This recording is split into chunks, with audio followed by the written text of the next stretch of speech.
Diguem que me n'anava, però torno. Deixava masses coses a mig fer, i això no és decent ni correcte. La gent, la majoria de la gent almenys, no m'hauria trobat pas a faltar. Com a màxim m'hauria dedicat un record imprecís enmig del gran tràfic de viure. Però, i jo? Què hauria fet de mi? D'aquest home amb qui fa més de 60 anys que convisc.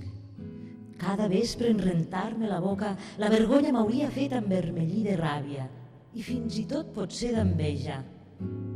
Ara no em sentiré pas satisfet, com sempre, per dir-ho clar, però estic ben segur de poder mirar sense cap angúnia l'home de fusta del mirall i junts potser descobrirem que els imprecisos contorns del món en què vivim, absurd, pedant i fins grotesc, són tanmateix les úniques i profundes referències per conèixer i comprendre, i és amb elles que estimem i creixem, sense sentir-nos desmesurats o buits.